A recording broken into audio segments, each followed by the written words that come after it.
Hello again, ladies and gentlemen. Thank you so much for tuning in to Forward with Balance. My name is Sam, as always, your host. Today is Saturday, March 29th, 2025. First podcast that I've done this year. Today, I am joined by my friend, Steph. Hello. Hello, Steph. How you doing to this day? Doing pretty good, thanks. How about Nice. yourself? Doing pretty good. This is Steph's first time being in a podcast. So we're going to just kind of see what happens today, honestly. Would you mind kind of telling us a little bit about yourself, whatever you'd like to right now? Like maybe including your line of work as well. Yeah, totally. So I'm 27 and I've been working at a adult store or a sex shop, as people call them sometimes, for almost a year now. But prior to working here, I was mostly just in regular retail. I kind of got drawn to this line of work mostly from just like learning about different walks of life in college and not really feeling like I had any bias against like, working in the sex industry or working like at an adult store. So I just was like, let's dive on in. Yeah. So when you dived in, was it like a different world than what you were expecting? I wouldn't say so, honestly. Like the first thing that I wanted when I started was I just wanted to like become as educated as possible about the things that we were selling because I do think it's the kind of place where like there are things that you could do that's going to lead to somebody like not having a good experience. And I just didn't want that for people coming in. I want people to, realize that you're in a place of pleasure. You're supposed to go home with something that you're excited about or happy with. So I just was like, if I know what I'm talking about, then I'll be able to help people. Okay. So you feel like your knowledge helps other people as well. And the more knowledgeable that you are, the more you're able to kind of help out. 100%. Yeah. Cool. That's very selfless, but also like it also teaches you as well, like how to appreciate your craft and I guess get you a little bit closer to yourself as well as those that might visit your store as well. I'm sure that Yeah, you have regulars all the time, right? we do definitely. And I feel like the regulars that come in that are okay with letting themselves be known as Yeah. regulars are typically people that like come in for the same kinds of things like frequently. And then the people who are regulars but maybe don't really want to be recognized as regulars are just people that do a lot of experimenting or like having a collection of some kind. So anybody that comes in more than once, I, want to give them like extra special attention. Yeah. Do you ever try to get their names or like introduce yourself to them? Or is it more removed from that when you're trying to like build that relationship with them? I would definitely say I try to learn some people's names, and I have no problem giving out my name to people, but frankly, like I'm not somebody that ever really remembers like the details of interactions with people just because I'm somebody that keeps it pretty like business forward. I'm not necessarily like getting into conversations with people about like what their day to day looks like or what they have going on for the rest of the week. It's typically just like, how can I help you here? Yeah. Okay. I mean, that's fair. Have you ever, I mean, you and I used to work together, so like we obviously hit it off, but have you ever like made a friend from like a friend that like you hang out with outside of work from your line of work right now? I do, yeah. I have a friend that I work with pretty frequently, but I'm pretty lucky that everybody that I do work with now gets along really well. So we're all like on good terms with each other, and that just makes things easy. So when you are at work and this like I guess value that you kind of bring to people in your line of work, what do you feel like in your own words it is that you're like offering? Mm. I would say if there's two things that come to mind, one is just like general like health like information. And the other is mostly just like quality things. So half of the things that we sell in the store have motors inside of them. So knowing which companies are using good electronics like comes in handy with just like knowing like what's good, what's cheap, like, what's loud, what's quiet, stuff like that. Mm-hmm. But I take a lot of like pride in knowing that you having that knowledge of what is okay for the body versus what is not okay Hmm. is like something that I feel a personal responsibility in sharing. Okay. If Hey, people no, my cat is currently clawing up my sofa. You know how that goes, don't we all? don't we all?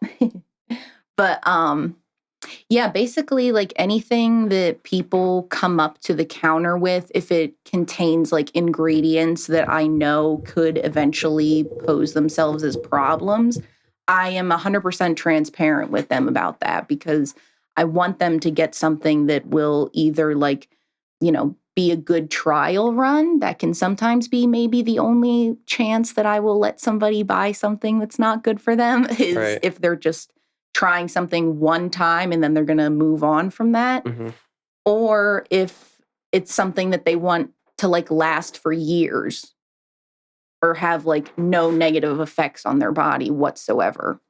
Do you think it's encouraged at your workplace for that to be a conversation with the customers, or do you think it's more so like stereotypically nowadays, I guess, that companies are just like out for people's money and they could care less about like their well-being? Mm.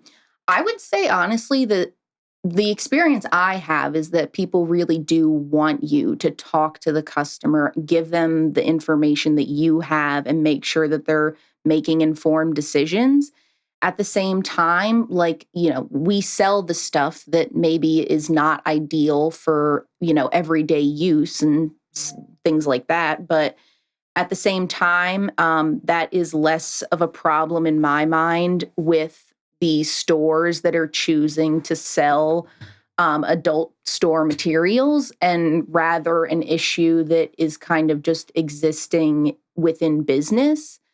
I say that because essentially there is a loophole around selling like vibrators, dildos, things like that, Mm. that every single company, regardless of like how solid the materials are, they have to put on their packaging that it is for novelty use and that it is a novelty item. Mm. Gotcha. And that is essentially just a way for like companies to say, we are not telling you that you can put this inside your body. But that's what people are using it for, right? So it's, not something that's not the responsibility of the place that I work for, but it's just a weird stipulation that exists in selling sex toys. Like if you decide not to put that label on there, you can get in some serious trouble because anything that goes inside the body is now going to be regulated by the FDA. And if it's not a food or a drink and Hmm. it's just like, chemical materials, Hmm. that's going to take away a lot of stuff off the market, essentially. Hmm. So they slap on novelty item so that they can get past that. I think most companies Most do that, companies. yes, but there are a lot of companies where all the materials like are body safe. Hmm. There's nothing wrong with the things that they're putting in them, but they still have to put that Yeah. disclaimer on the box legally. Otherwise, if somebody's doing things with the toys that are making them not safe anymore, that is not an issue of the company that made it. That is an issue of the user. So it's like a Mm. legal kind of requirement and workaround for them so they're not getting sued. Wow. I never even considered that side of things. Yeah. Yeah, I mean, yeah, you're right. Like anything that goes inside of the body would have to be, like you said, FDA, like regulated. Yes. overseen like by the FDA, and they would Mhm. probably be a lot more. I'm assuming they would be a lot more strict about what you can and can't put into the body, right? Exactly. Yeah. And Right now, I would say that like the most common materials that you'll see that mm, are not body safe that mm, I try to tell people about every day are TPE and ABE, which are forms of plastic. mm-hmm, And like all the plastics that exist in the world, they are oil based. They mm, will break down, mm-hmm, especially when you clean them. So if something is made out of one of those materials, I tell people straight away, this is only going to be a 1 to 5 time use kind of situation. And this mm, is why. I don't Yeah. just tell them that because it's cheap. Like, I'm telling them that because the materials are cheap and you need to Yeah. know that. Yeah. I feel like it's one thing to just tell a person like, hey, like this is the cheap thing, but it's another thing to kind of explain why it is, like another level. And hopefully like they learn something from it too, and that goes with them for a while. But it's not something like a lot of people would like. And then again, I'm not privy to like that side of things for like being in like a pleasure store. Right. I have no You ever idea been? how. No, I've actually never been. What? I Ooh. think when I was younger, I might have gone inside of one right next to my school. I think it might even be still there. I think it was called Pleasures. Uh-huh. Yeah. Pleasures, romantics, love, etc., I fascinations. think These it's are all still the like there. big names. Yeah. Yeah, I think it might still be there. But no, I've never honestly, I've never had the need. Yeah. Never had the need to Fair go. enough. I mean, it's not something that people really do need. It's, a treat for yourself. Hmm. Like, it's a way to enhance pleasure, not necessarily just, have it the same way every single time, but to switch things up for people and make things fun and exciting and Yeah. not in ways that are always, like, I feel like a lot of people that don't necessarily go to adult stores will sometimes assume that the products that we sell are for like kinks, Hmm. but that's not the like idea based around like adult stores. It's more so like you have products regardless of what your specialty kinks are that could really apply to anybody, that Hmm. I wouldn't describe as like a weird sexual desire. Like, everybody wants clitoral stimulation. Everybody wants their penis stroked. You know what I mean? It's Hmm. not like about what you use to get there, but more so just like, this is what feels good. And I know that there are things out there that can help it feel even better, you know? Yeah. A story that sticks in my mind was actually one of Ready Player One. Are Mm-hmm. you familiar at all? Mm-mm. So Ready Player One started as a book, and then it got turned into a movie. And the book is what I read, and where I'm getting this information from, not the movie. But in there, there's a point where like time has gone by, and like the main character is just small spoiler alert in like an apartment, and the entire premise is it's set in the future where people are like living in video games essentially. Like the VR headset is like the standard; everybody has one in their Mm-hmm. house. And everybody kind of like goes to one main like world. There's a few other worlds, like I mean, like there's countless actually, infinite. As far as the like as far and vast as like the internet, but like times 12. It's huge, and people go in there like make money. They go in there to hang out with their friends. They date people in there, and in this one scene, the main character I think has something like some kind of a toy that I think simulates the people that he's having sex with in the video game. Okay. Um, so now that VR is becoming a thing nowadays, what are your thoughts on how people are going to use these toys and ways of pleasuring themselves in that world, if you will? Well, there's already like a lot of lines and products of toys that kind of feature themselves towards those things. Like, you can buy porn from certain companies that is designed for a VR headset. There are plenty of toys that are Bluetooth controllable. Mm, And I'm a huge fan of those, to be honest. yeah. I love this idea because couples that are not around each other every single day can, use something to have fun with each other, even though they're not in the same room, and still feel like they're like part of this, like, experience together. I've heard of this before, actually. Yeah. Yeah, it was an interesting thing. Like you could think it was you could put something from a woman's perspective inside of yourself, and then somebody else could basically use a remote. Uh huh. Yeah. Yeah. Or kick it up a notch, there is a company called Lovance that is a Bluetooth controllable brand, and they have a line of toys that will sync to each other, meaning a woman can be using like an insertable toy and a man can be using like a stroking toy, Mhm. and they will sync to each other so that they feel the same, which is just like wild to me. Wait, what do you mean feel the same? So like Like this if stroker will adjust its like movement and strength and like width uh-huh. according to how the other toy is being No used. way. Yeah, Wow. it's so cool. Wow. Pretty That is pretty sick. crazy, actually. Wow. So we're already getting there, Yeah. and it's just cool technology, but at the same time, like it just accommodates for more types of couples, Mhm. because like I said before, not everybody gets to see their partner every single day, Right. unfortunately. But those toys can be a savior. Yeah. Yeah. What was like how did we get to this point, like how long have do you know how long sex stores have been a thing by chance? I don't know, but I mean, I know that sex work in a much broader scheme has been around since the beginning of time. Yeah. So, you know, even back in like the 1900s, like Mhm.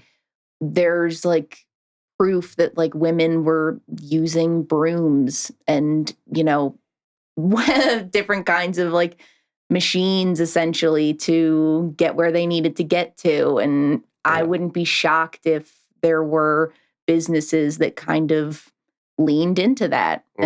And, I think Magic Wand, Hitachi, that's like a good example. It's a brand that has been around for a very long time. People know it, they trust it. There's certainly nothing wrong with them. But they initially, when they designed them, Mhm. sold them as massagers, Mm. quote unquote. Mhm. That's where that term comes from, I'm assuming. Right, A right. massager. Yeah. Gotcha. Huh. Is it H Hitachi or I Itachi? I think it's with an H. H Hitachi. Hitachi, yeah. I wonder, yeah. Curious. I'm gonna pull a Jamie really quick. Jamie, pull it up. Exactly. Exactly. You get it. That's so funny. If it Hmm. helps narrow it down, you can type in Hitachi Magic Wand. Okay. That's the name of the toy. Okay. The magic wand, formerly known as Hitachi Magic Wand, aka the true magic wand. The one and only, baby. Let's see. Japanese com- Japanese company Hitachi listed this device for business in the Utah. Oh, so I'm sorry. It's talking about the one wand, not like the actual company. There it is. Oh, it is okay. Hitachi Ltd. Gotcha, gotcha. They are in Tokyo. Says that they were founded in 1910. Wow. Wow. You learn something new every day. The company is active in various industries, including digital systems, power and renewable energy, railway systems, healthcare products, and financial systems. Interesting. So they've got their hands in a lot of different It things. sounds It like sounds like they're it. a big company, and they sell vibrators. Yeah. I'm assuming other things as well. Like if they can, then they probably do, right? Yeah, probably. But like I don't know. Like, see, I'm very uneducated in all of this too, so like I'm learning a lot as well. I love that. My I don't want to get too incredibly deep into it, but it's pretty vanilla as far as like I've explored out there. And like I am curious, but I don't think I want to go the route of like a fleshlight or something like that, or like an Hmm. inflatable. I think I'm pretty content on my own. It's with like another person where things get a little bit more interesting. Very true. Unfortunately, with me, I haven't had a lot of partners. One recently, and two that even brought it up or where we lasted long enough to have it as an idea. Yeah, but that's fair because I would say that like there's nothing wrong with like, just being like I like skin on skin contact and I don't necessarily need, vibration to be involved or Hmm. something like that. Like everybody has their preferences. There are people that come in that like know exactly what they want and Hmm. there are people that are still exploring and learning and Yeah. it is a bit of a learning curve, when Hmm. you try different things, you figure out whether or not you really like it. And it just kind of is, about where you want to start and maybe what already feels good Hmm. that can be like a good jumping off point. Because it's enhancement, basically. Yeah. That's what it offers as like a service, is like enhancement to Yeah. what you already We're got. enhancing sex. Yeah. I mean, that is the most, well, second to like some, I guess, to some people like drugs, but like that is the most pleasurable thing to humans. Right. So So why why wouldn't not? you? Yeah. Why not? We're always like innovating. Always. Yeah, I am curious when like just because I am curious, I'm gonna look this up really quick. When was the first sex store like established? Wouldn't be shocked if it was also more so in like an Asian country because I feel like the northern western hemisphere has just been kind of been straddled by Christianity and Mm-hmm. the need to keep things pure. So No, we don't like pure. but that's boring. Pure's boring. It says the first official quote unquote sex shop opened by BEATEUHSE. I'm not even gonna attempt to. AG. I think that's was established in 1962 in Flensburg, West Germany. I love Wow. that for Germany. Also, I'm not surprised. That No, kind they of have makes a sense. reputation for being like, the dungeon master, which is like some wild shit, but That's a different take on Dungeon Master. oh Me. no. At the other side of the Dungeon Master. Oh Oh no. my goodness. That's interesting too. So, opened by that company. I don't know what that is though. Um, so it sounds like they were a different country's company that opened there, I think. But it was opened then Mm, in Flensburg, West Germany. interesting. Huh. Early pure creators. There were a couple, I guess, that had like honorable mentions if you look it up too, but I think that was the first one. Couldn't find any more information, but I am curious on like what it was called. Because from there, like I'm sure the technology's only like grown and grown, and like it wouldn't be far fetched to say that like somebody polished a piece of wood or cedar or something Yeah, and used that. completely. But also like you brought up this side of things where like you have to be aware and conscious of what's going inside of your body. So I'm sure that some of those things weren't the best. It's just what they had at the time. Yeah, or I mean, it's possible that if they were just like working with what they had, that the Mhm. materials they were using were not like made of the kinds of things that we're making now. Right. Because everything nowadays, like science has advanced to like such a point where we can just like combine different elements and compounds to like make something completely new that Hmm. they didn't even know could exist back then. Right. That, if they were using more natural materials, but in the same way, Mm. I wouldn't be shocked if that's like better for you. But Yeah. I mean, I will say that like some of the things that like you don't have to worry about are like companies that like make their stuff out of silicone. Hmm. Silicone is, a material that is not going to break down just from use or just from cleaning. It's it goes inside of people's bodies sometimes. People have silicone implants inside of them for years and years and years and have no problems whatsoever. Yeah. So that's something that like it is a common material that I am all for. And most of the nice places are either using silicone or aluminum or glass, like materials that are not like just combinations of different chemicals. Hmm. And you usually gravitate in your preference towards those things or those companies. Yeah, I would say so. But at the store that I work at, we are like selling less and less of the items that are made of those materials, partially because we're trying to like inform people Mm, about things. But essentially, if you tell somebody the real facts of what's going to happen, what they're spending their money on, it's either $30 for something that you're barely ever going to use because you're being smart about it, or you could really hurt yourself with if you're not being smart about it, versus something that's like 60 to like $200 but hmm is guaranteed not going to cause you problems and is just, relative cost wise to the quality of the motor, hmm the quality of the warranty, hmm or, different factors like that. Hmm. So how would you, I guess, like go about giving the customer that preference? Would you just kind of like you did to me, provide like this is this company, this is the things that are inside this company? Would you even like show on the label where it says things? Yeah, 100%. Yeah. And sometimes I will encourage people to get them if it's the right situation. I'm not going to, shame anybody for deciding what they decide on because it's not my business hmm what these things are going to be used for. hmm But I've sold them to people if I'm like, are you getting this because it's funny?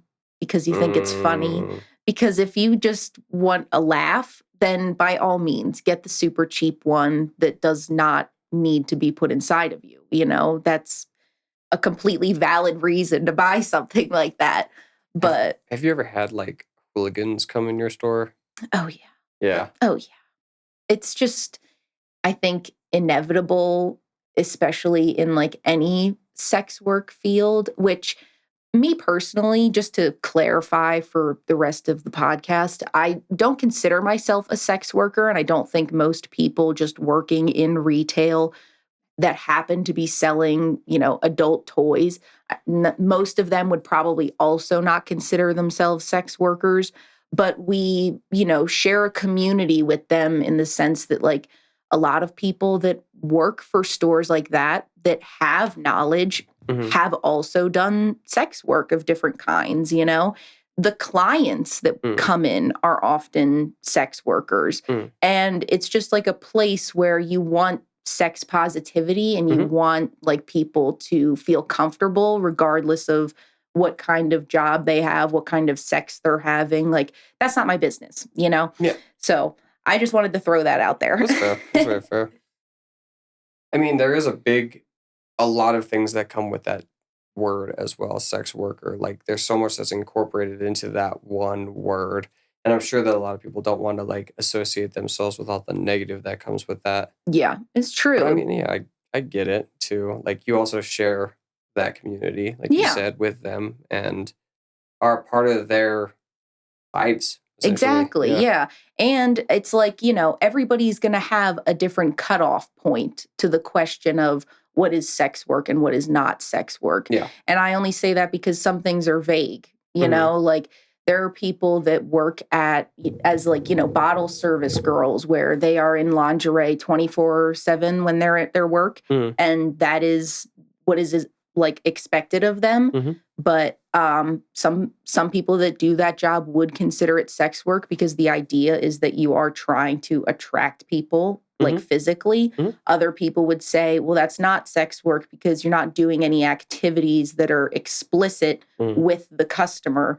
The customer is actually supposed to maintain like a boundary Right. there, but it's different for everybody. hmm Like, what upsets me is when people assume that sex work means prostitution. hmm That's kind of like where I, draw the line. I don't talk about this with customers because that's not my job. hmm But it's just my own idea that if people are constantly jumping to prostitution as like hmm the example of sex work, that like we're not getting an accurate portrayal of what most people are doing when they, participate in favors or sexual activity for something else.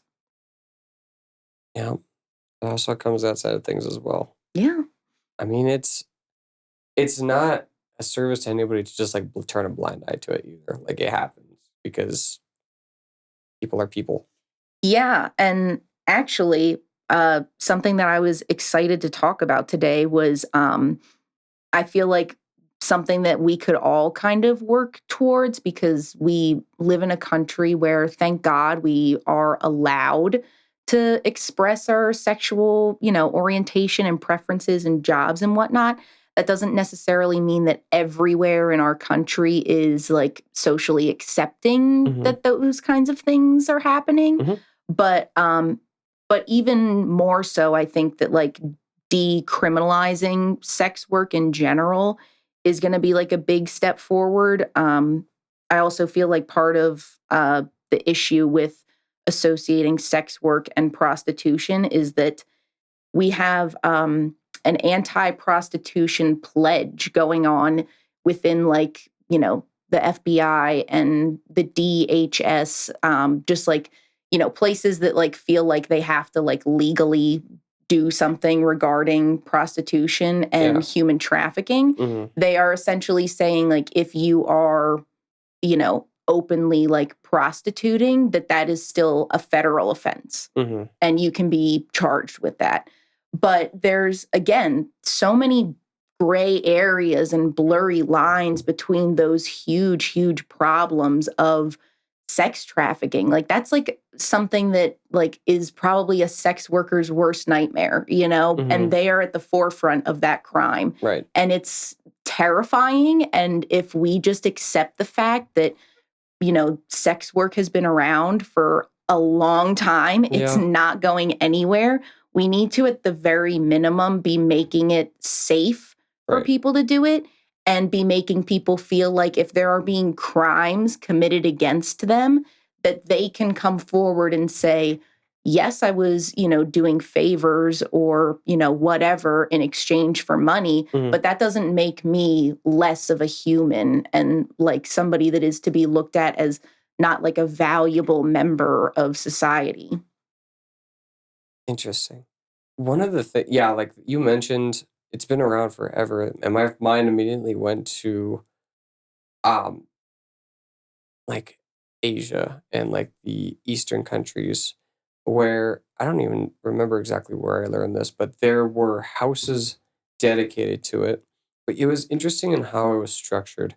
There was always like a matriarch that had been there that was the most beautiful, that basically ran the house and was in Mhm. charge of everybody. You're familiar with this? Oh What yeah, is it's this? well, they have different names probably across different places, but it is sometimes like a madame or a mistress, Okay. somebody that runs a brothel, Yeah. or in like street terms, a pimp.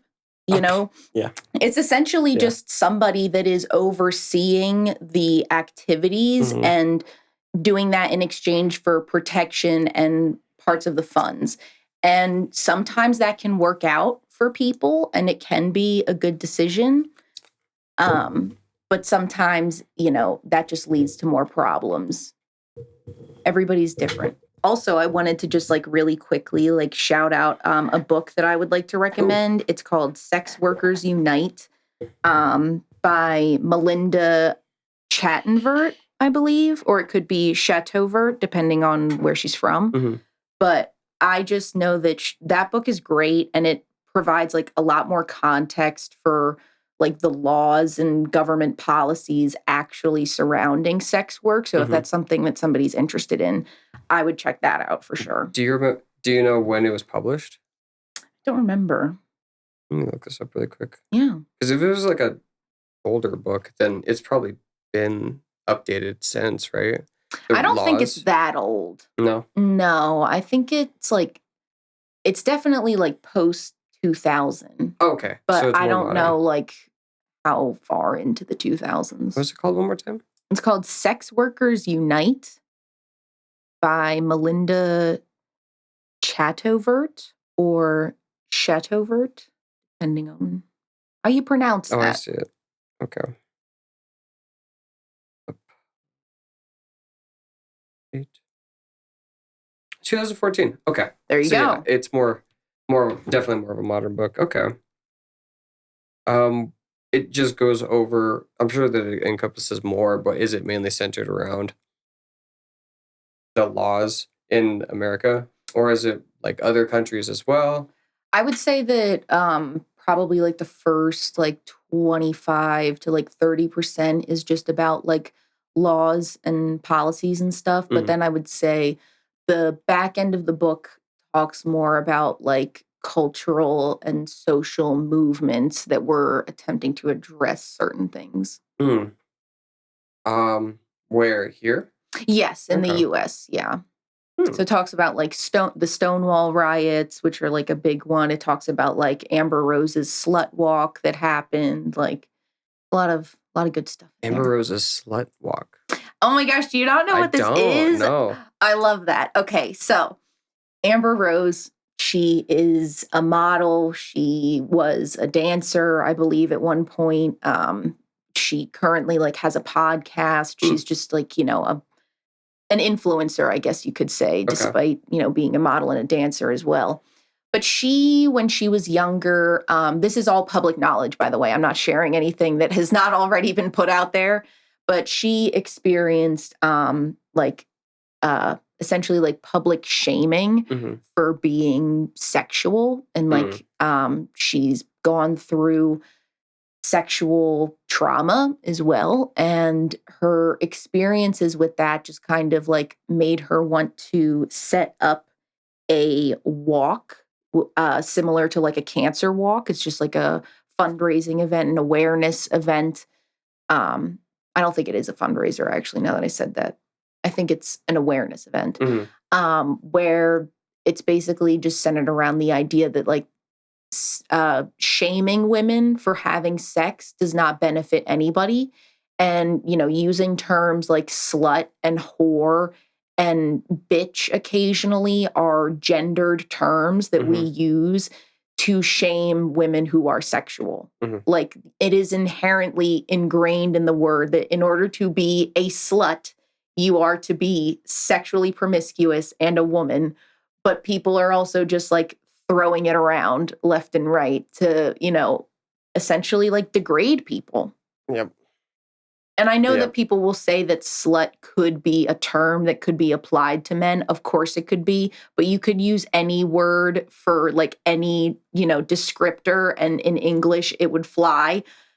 But essentially, slut is a term that like in its origins has always kind of like been associated with a specific type of person, which is women.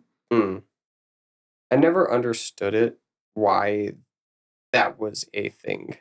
Like why men can have as much sex as they want and get away with it, and women, they have more than like five under their belt, are considered all of these things to some people. Yeah, I I'm more disconnected from that side of things, where I think that everybody can do whatever the fuck they want, agreed. but because I sometimes call my friends that are guys slut, just to like, just because that's what we do to like kind of like bro tap each other, I Yeah, guess. yeah. I Like a mean, little that's like normal. a little like, yeah, guys brawling with each other basically, but Yeah, and women call each other bitch, and it's in a completely different context, right. right? It's not about like actually trying to make somebody feel bad for doing something. It's just about like, you know, having a funny moment between Like, one another. have you ever seen I think it was on Netflix for a while, The History of Slur Words or Cuss Words? No, but that Nicolas sounds Cage. interesting. Oh my gosh, Nicolas Nicolas Cage. Cage is the one that I'm like hosts sold. it. Yeah. And he went over bitch and kind of talked about the word itself and how it can be interchangeably used with so many things. The same with fuck. Hmm. Like you can say fuck you or like fuck you. Like two completely different meanings just from like the way that you say the word. Correct. Um, bitch is another one of them, and I'm sure that they have slut in there too, and whore, which I don't. There are some words that I just don't like to say, and Hmm. those are two of them. Unless I'm saying slut to my friends as like Right. a funny inside joke kind of thing. Right. But it, because I guess because I know that like it degrades women, I'm Hmm. further removed from like using it, Right. Yeah.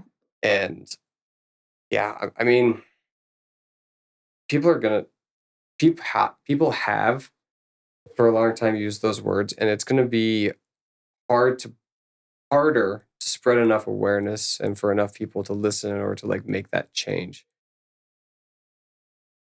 But there's also going to be those that like hold out just because they're trying to spite others, Yeah, which sucks. it does. It does. But I'm hopeful.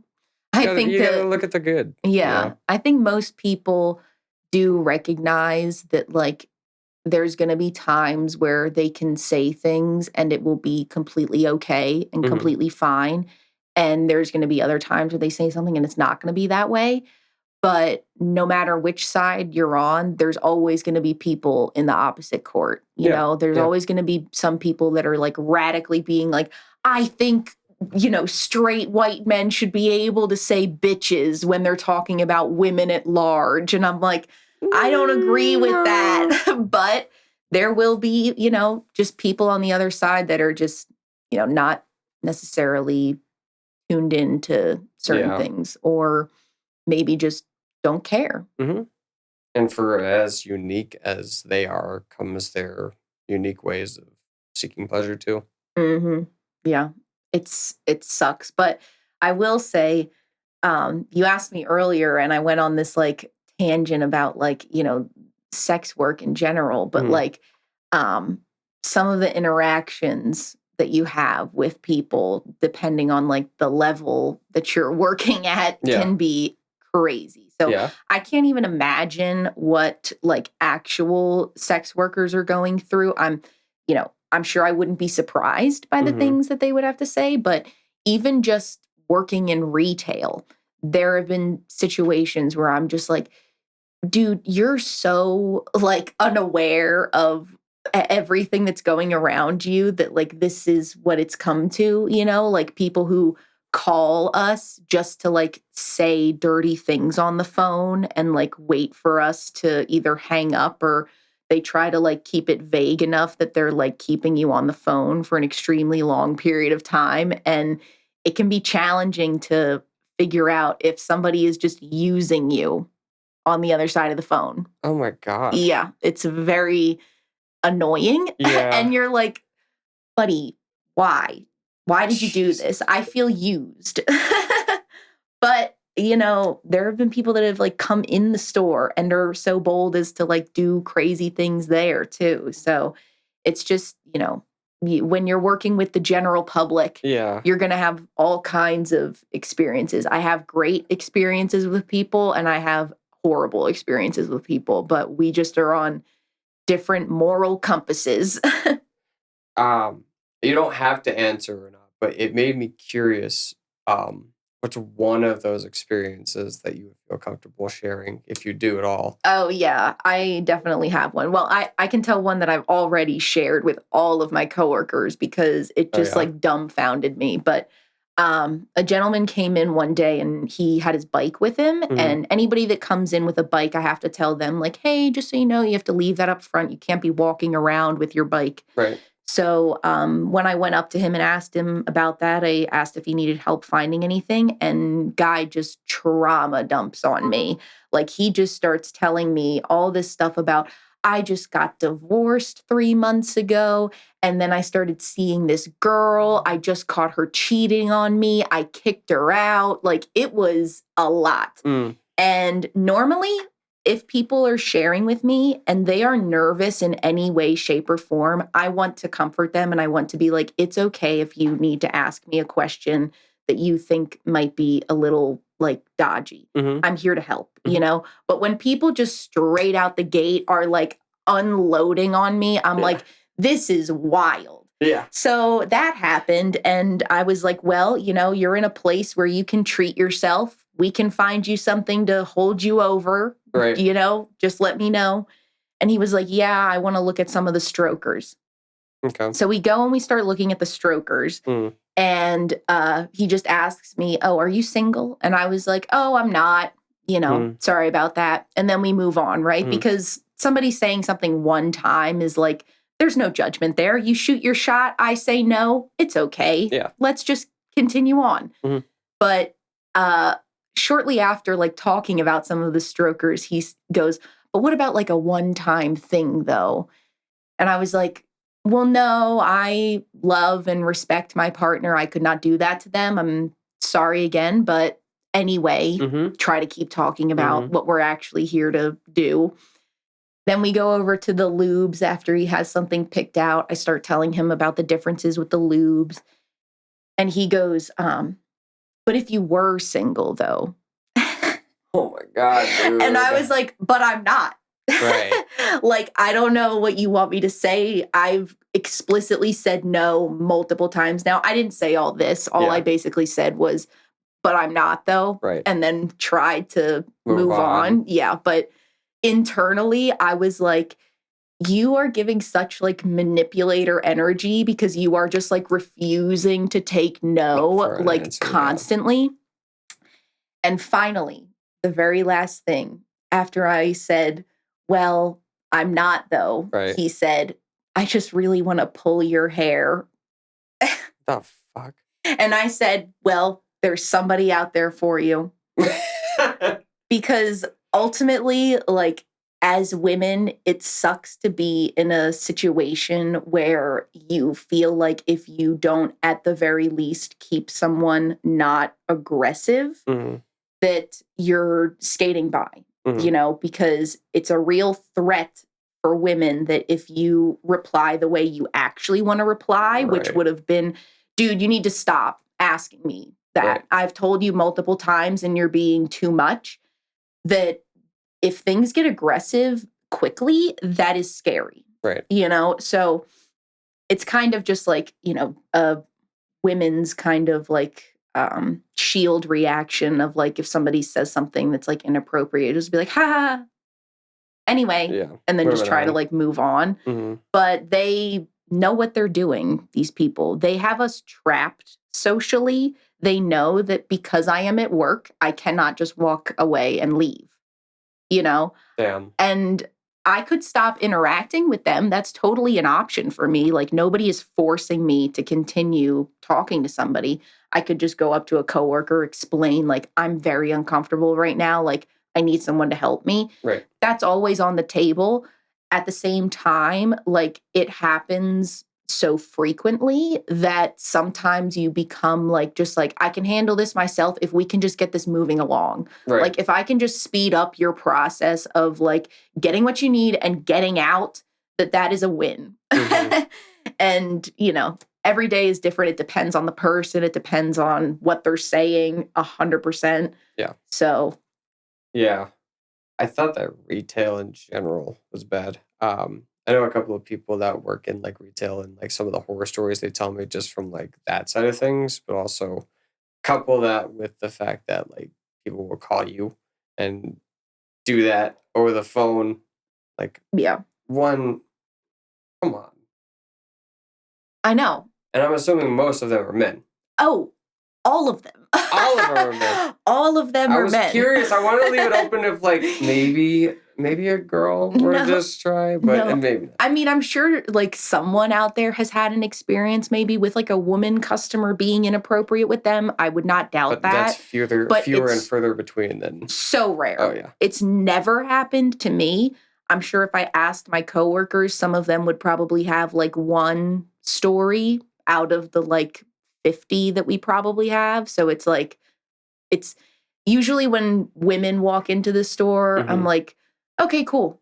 Yeah. It's probably going to go fine. Like a sigh of relief. A little bit. Yeah. Most guys are like approachable and nice though, at least. So it's like, you know, you get them what they need and that's it. But the creepy ones, they're really tearing you guys down. Yeah. The male gender is getting. They always do that. They always fucking do that. The rotten apples. Literally. But like, the sad part is that it's so many. There's so many. Like, I know. It really is like tarnishing more than I think what men realize. Yeah. I mean, I mix and master and sort of produce my other podcast, Fires of Change, with my friends Kylie and Peyton. What is it called? Shameless plug. And we talk about that as well. We talk about the dynamics between like women and men a lot, and they try to include me in the conversations as well. Recently, they included me in a conversation where they said something and it was a very generalized statement that I didn't really like. So after the podcast ended, we ended up talking about it. And I learned a lot about like the perspective that women have on men. Yeah, And that's because I sick. am male, I am very unaware of these things. That's okay though. The fact that you were like open to listening to what she was saying is already like And amazing. that's exactly what she said. Yeah. And I was like, fuck yeah. You can't know what everybody feels like all the time. It's Mm-mm. just like impossible. Right. But yeah, like listening to people and like actually absorbing what they are saying to you Mhm. is the best way to like getting an understanding of why somebody has that general feeling or Right. outlook. And I asked her, like, I was curious about it too. I was like, why did like I of all people have that? And we kind of talk about the fact that I was raised by my mom and my grandmother. That Hmm. probably had like a lot to do with it. But I also don't just think about me when I hear these things. Like when I think about like the fact that I am more open to like hey, having conversations that might be uncomfortable, what made me that way, and I want to know why, so that I can maybe like offer it to other people and Hmm. make a change that way. Yeah. But sad part is that not everybody wants to listen. Yeah. Not everybody like has the ability to listen, Yeah. and some people have the ability and then they don't. Right. And I think a lot of people are in that boat of like, they have the capability, but they don't know what you mean when you say you're not fully absorbing something the same way, you know? And they Hmm. just kind of live life with this bias that, like, I don't have to, listen as hard when Right. someone is talking because I've made these judgments and assumptions that, like, you're Already. not going to have Right. something to offer. Right. Yeah.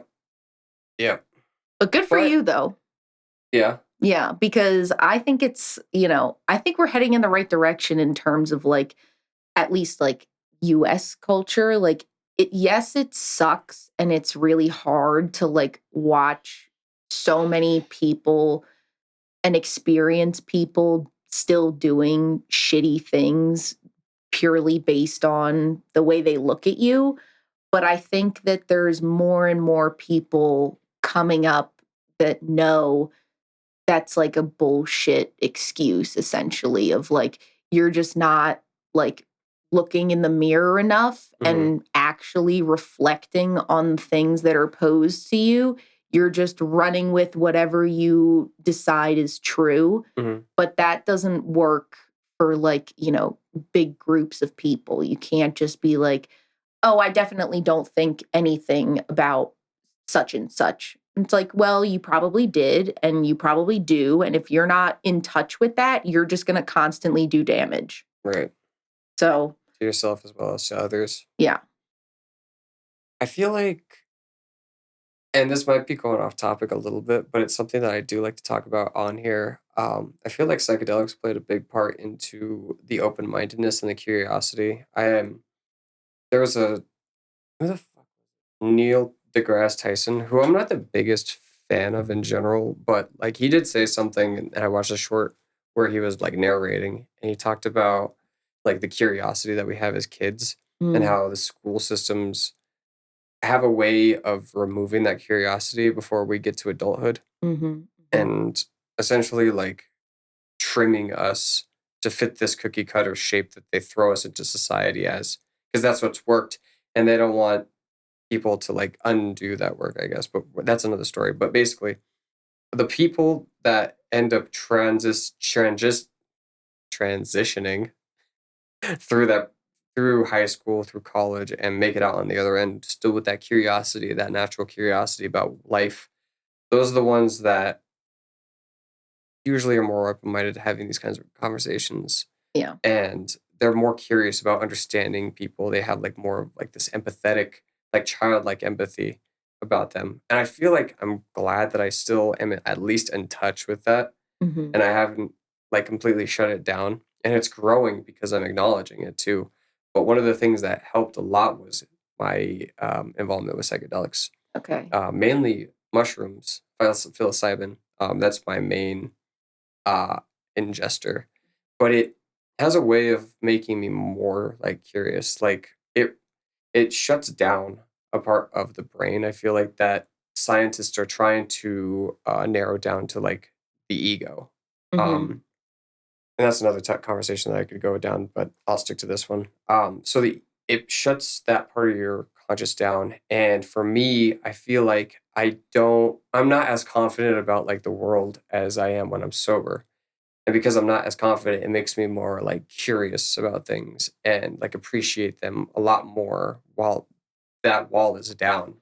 Like And confident in like the sense that it's like real, like 100% real, well, or like even more than just that saying of like what it if it's real or not, it's like what restrains that term real. Like yeah, the chains of like what is this thing that I'm looking at? It just is a door, right? But it's more than just a door. It's wood. And where does wood come from? Wood comes from trees and kind of like spiral down a rabbit hole there. Where you otherwise might not even think about it. It's just like a normal door. It's just an ordinary thing. yeah, But the ordinary becomes like more extraordinary. yeah, And people are one of those things as well. Like if right. you're on that wavelength, like people, we see thousands of people like throughout our lives, hundreds of thousands of people throughout our lives. And most of them we don't really remember. But like I feel like nowadays it's becoming more of a conscious choice for me to actually like involve myself a little bit more, have more of a personal conversation with somebody, and not like just kind of wave them off as like another face. Right, It has more of like an impact, I guess. right. One of the things that my therapist and I are working on now is we have stagnated our sessions from every week to every other week, which is nice because I feel like I don't really need to have those weekly ones as much. But also, the last thing that she left me with is um, I think it was the 10 steps or something like that of radical acceptance. And the first one was acknowledging that you're fighting against reality. Hmm. Like we all have to do that at some point is accept that like something that we don't want to accept as real is happening, whether we want it to or not. And the I think sixth or seventh step is like actually sitting with that feeling, whether it be like the feeling of grief or of anxiety or pain in general. We're like so afraid of it that we jolt at the first sign of it. But what I've been doing is trying to like sit more with that and kind of question it and try to learn a little bit more about what it is and why it's there. That Um, sounds awesome. it's pretty cool, dude. That's what It's I'm pretty saying. cool. It's nice. And I feel like sometimes it helps to even like ground me when I acknowledge that. Kind of like how you can ground yourself with the five senses, and walking yourself through those. Have you ever done that by chance? No. Usually I start with like, what can I see? And then I go to like, what can I hear? What can I smell? What can I feel? And sometimes what can I taste? But Mhm. usually it's like the four. When it's a fun time. There you go. Yeah. And that might actually like enhance it too if you're like more present. You're Yeah. not thinking about like anything. Yeah. Yeah. I mean, performance anxiety is real Yeah. for a lot of people. And even for women, I feel like, sometimes they can get caught up in the idea of like, oh, like what's going to happen next? Like I have to think about what I'm going to do next and this, that, and the third. But like you're Right. not actually like you said, like sitting in it and Hmm. being like, no, I'm just here to like experience what's happening to me. And I'm not going to let my brain put me 3 steps ahead. Well, now that I'm like having more conversations like that, I also understand why that would be something that like sets you down that overthinking road, Hmm. takes you out of the moment. Because from some of my friends, they've explained to me that like if it's not a good situation in that case, they zone out. But what they described it as is like fawning, um, and like disconnecting in that way. Yeah. I feel like sometimes like it's not something that I really thought about a lot. Is like being able to like bring up the hard things to other people because it makes me, and I know that I think it makes them uncomfortable. Mhm. Mhm. And doing it anyway. Yeah. Not because like their feelings are invalid, but because I'm validating my feelings I need to address. Yes. Which is important and a huge component of like having healthy relationships is like being like, I need to address things, you need to address things, and we need to come to a compromise if it's not going to be perfect for everybody. And I remembered what the first thing was. So the way that you word things. Like I'm learning more and more like every day how important it is in in terms of like how I word things.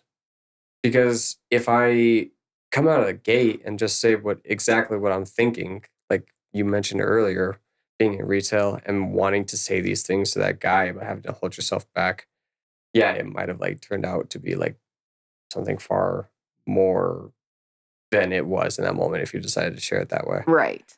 But also like I don't know if it's just because of like me being a guy, but I feel like a lot of males are like more blunt with the way that they put things, and that even has become like a stereotype. I feel Hmm. like um I feel like I'm more articulate with like specific things and like how I word things in order to get my point across Yeah. because I like having those difficult conversations. If I feel like I'm more on like thin ice too. Hmm. So the way that I word things, like, yeah, I definitely try to work on it more and try to think for a second before I like open my mouth. Right. Well, I love that because I am sometimes getting the opposite, where Mm-hmm, I mm-hmm, do kind of fall under the category of blunt at mm, times, but I think it's okay, and I respect people who are able to just like be open and be honest and say, this is how I'm feeling. I'm, addressing it right now. mhm, And there can be no questions about how I'm feeling because one of the worst things is when you feel like, people are not being honest mhm. potentially. I feel like bluntness is like needed sometimes. Absolutely. When I was younger, I was far more blunt with the way that I put things, and I kind of miss it sometimes. But also, It's there's kind got of to be a fun. balance. It's kind of fun, but I'm naturally not somebody that likes to seek out conflict. So Right. I relate to how you mentioned earlier, like in order to avoid that conflict, sometimes you have to not say things that you want to. So when I was younger, I was, I guess, more torn instead of balancing it out, right? Like I am now nowadays. I either said things way too bluntly or I like blundered my words and didn't say what I wanted to. Hmm. Um, yeah, comes back to the title of this podcast, balance. Bounce. Balance. Oh, balance. Yeah, Okay. you are on the Forward with Balance podcast. Oh, love that. Which, speaking of which, we have a tradition. Oh, okay. Uh, you hear that? Yes. That's a little singing board, isn't it? I Oh, that's recorded it. so cute. Every time the B word comes up. Love that. That is a great touch. Thanks. Is it connected to something or is it just the same noise I recorded? recorded the noise, and every time I hit a button on that keyboard, Sick. the noise comes up. Cool. Love. Um, but yeah, I I mean, especially when it comes to like that connection with like your partners, I feel like it's especially if it's like something that's been 10 years in the making, which unfortunately I haven't had the pleasure of experiencing yet, but maybe one day. Me either. We're a little young for that. A little bit. But like I always because I've seen so many like couples split throughout my life. It's almost like as bad as it sounds, it's like cynical, I think. Mm, To to kind of like see it and like know that it like comes. It's kind of like a sad way of like existing. But mhm. I always try to think about how if that day comes where I like have another partner, how I can treat it in a better way than I have in the past and Mhm. what I can do. Yeah. And unfortunately, I realized that it's not always about what I can do.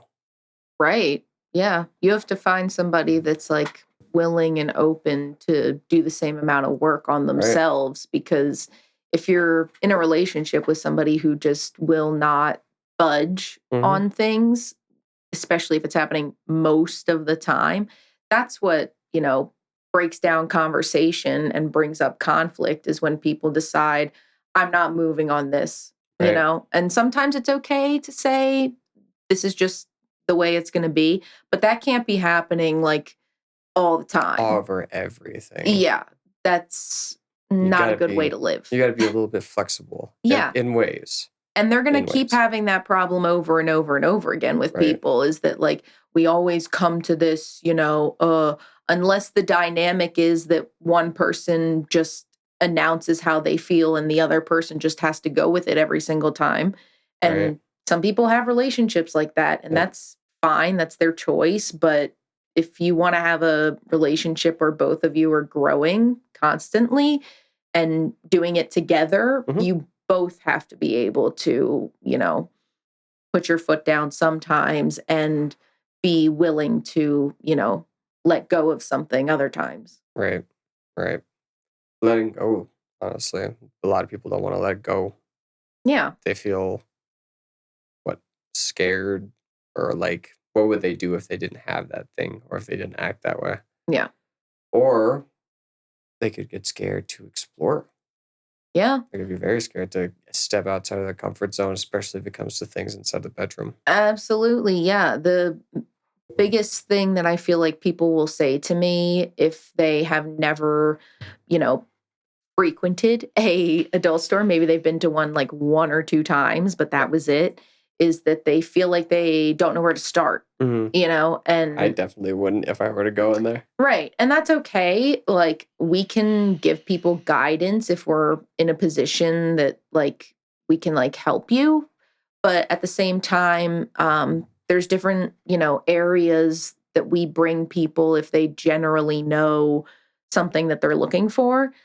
I tend to bring people over to more of like a bondage area if they tell me that they've never used a toy, they've never, even like tried to bring something into the bedroom. And the reason why I lean in that direction is because it can be intimidating for people to use something on someone. Mhm. Like people have this like built up idea in their mind that if there is anything separating them, if it's not complete like skin to skin, that it is somehow not them that is Mhm. bringing them the pleasure. Mhm. It's like this object is what's bringing you the pleasure. But like, no, it's about the experience that you guys are having together. Mhm. And certainly people are going to use stuff when they're by themselves. Like that can just, again, make things more fun. Mhm. But if somebody's, if there's two consenting adults saying like, this is what we want to do together, it's not about the toy. It's, Mhm. or, the item. It's about, being together and what you're going to do it for. But I feel like bondage is not intimidating because it is essentially just like, somebody can just have something on, whether it be handcuffs or a mask or, like something easy. Mm. Like that can be like dipping their toes in the water kind of thing. And then you graduate to other stuff, but there's also lots of people out there that just like generally know, well, I like, when my clit gets sucked on, well, I like, when I get to have vaginal sex with somebody. Like if you know that, then you already kind of know a certain direction to go in. Mhm. And that's just like basic. Yeah. So, we can recommend stuff for people based on anything. Mhm. I just, depending on how much they want to share with me is how much I'm going to be able to help them. Mhm. I can't, get you something that you're going to fall in love with if all I know about you is that you don't know what to get. Right. Like Kind of have to have like something in order to start from. right. But it's a simple question. You can, ask around if you need help. Like we're not going to make any judgments based on what somebody likes, which is just something that I think like should be acceptable in general. I don't think it's weird to want to talk about that kind of stuff with your friends or with your, coworkers, stuff like that. maybe not at work, but Yeah, right, but right, with people that you just feel comfortable with. right. So I like being able to work somewhere where I feel like I'm giving people like the space and the time to be like, I need help. And Mhm, I can be like, well, I want to help you. mhm. And I will say that there was like some other ingredient stuff that I wanted to talk about just because I think it's Sure. super duper Yeah, interesting. absolutely. Um, my brain thinks it's interesting. Mhm, Hopefully you guys do too. But yeah, basically we talked about like the like different kinds of plastics that mhm. exist in like insertable toys. But there's also a lot of things inside of like lubricants Right, or yeah. like massage oils, Mhm, stuff like that. Again, still stuff that is going in your body or going like around very sensitive areas. Um, and there's constantly brands that are like still using things that are not good for your body, like mhm. parabens are one, um, glycerin and propylene glycol. But parabens are just like a preservative, but a lot like sulfates, they've been like linked to different kinds of like harmful reactions in people. Always what sucks about talking about like the nitty-gritty ingredients is that everybody's bodies are different and Mhm. some people are going to have more adverse reactions to things than others. Right. But in general, I am very much of the opinion that, the less chemicals that could potentially be causing you harm are entering you, Mhm. the less likely that harm is going to happen. Right. So we need to know like why these things are, doing, these reactions in people and Mhm. why we're allowing Honestly, lubricant companies to to be put them selling this in stuff, there. right? Yeah. And thank God, like again, like the company that I work for, like we sell stuff that's like completely vegan, completely organic, like completely like free of anything that could be a problem. Mhm. But again, I have to like guide people in that direction or just inform them at some point. Yeah. Um, but glycerin is like a sugar extract, Mhm. and there's all kinds of different types of glycerin, but there can be like plant-based glycerin and there can be like animal-based glycerin. Mm. Animal-based glycerin causes yeast infections, just like point blank period. Mm. It's a sugar. Your, vaginal canal has yeast and, other bacteria inside of it normally. Mhm. And when you add sugar to that, it Mm. can and will cause a yeast infection in certain people. So flavored lubes, they are not to be put inside the body Mm. unless they are explicit in saying that they are glycerin free. Mm. Plant-based glycerin can be okay, and like most people are like fine with it. It doesn't cause a problem. But um, then propylene glycol is an alcohol, and alcohols dry things. Mhm. They can cause like redness and Mm. like rashes, Mhm. just like in general. Irritation Yeah, from exactly. from dryness. Yeah, Yeah. exactly. And like the uses are basically just like glycerin makes something taste better, and propylene glycol makes something like thicker. Mm. Parabens keep something lasting longer. Mm. To me, these are all like very like surface level reasons to be having something. Like if you want something good, you're going to have to get stuff that they pay attention to what's important in those ingredients. And it's important to not be causing dryness, rashes, yeast infections, like cancer, because that's like what parabens and sulfates do for some people. They Mm. give them cancer.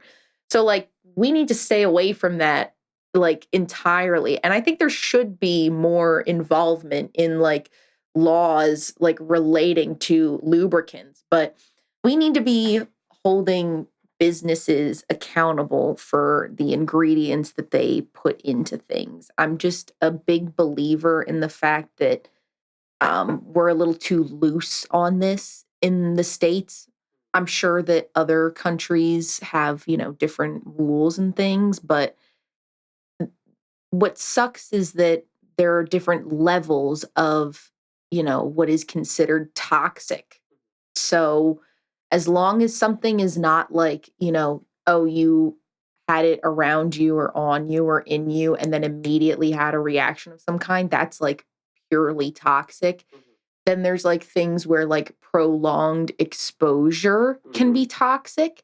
And what sucks is that a lot of times those things are not explicitly banned. So, like, one example would be lidocaine, which is like a numbing agent.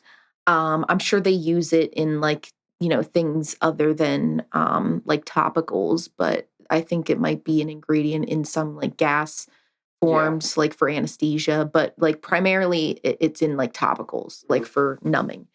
And people will get lidocaine based numbing sprays to last longer or to not have feeling somewhere that they have decided they're going to try for the first time. And what sucks about that is that prolonged exposure is toxic for you. It can result in like decreased sperm count for men. It can result in like pH imbalances for women. You can hurt yourself while you're having sex. And because you cannot feel anything, you will not realize for hours. Um, Damn. there are like so many consequences to having these kinds of ingredients inside of certain things. And it just like boggles my mind that like people are allowed to do it. Still doing it. Yeah. Yeah. But essentially, it's because it's not considered illegal. It's not considered a bad thing to put these ingredients in items.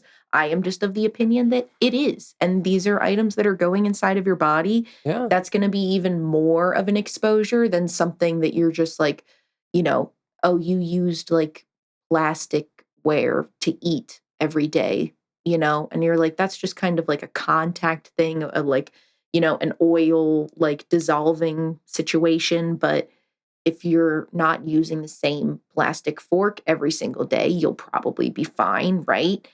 But, there's different levels for every body. So, like, some people are getting cancer because they are putting non microwave safe Tupperware into the microwave and then eating food from it, Right. Yeah. So, we need to like do something about like these ingredients, or like we need to be more explicit about things on labels or something. I don't have all the answers, but at least a not for long term like exposure use would be nice to put on something. Yes.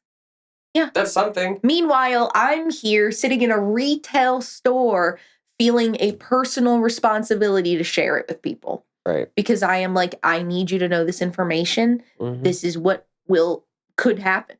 This could happen. It's not that it will, but why would you want, in my opinion, why would you want that to even be there? I would be like, I don't care if I have to spend $4 more. I will get the item that does not have those ingredients. Because if they don't have them on the labels on the boxes, then you essentially like have to be that label. Yeah. The companies won't. Yeah. Fucking bastards, man. Well, that too, it's not just like those things, but like I'm sure the pesticides, that's why they have those washes for fruits. The pesticides that you eat after you buy something from the grocery store are still on there. Yes. And it builds up. Wash your food. Wash your food, please. Dude, like, I don't know. Like, I get a little cynical sometimes about humanity when I start thinking about all the corporations, but it's not just the corporations out there. It's also human beings that care about their health and care about, like, the health of others as well. It just sucks because these corporations are so freaking big. Like, that one that we talked about earlier. What was it called again? Hitachi? They're in, like, 5 different things. Yeah. Under one company name. And I'm sure that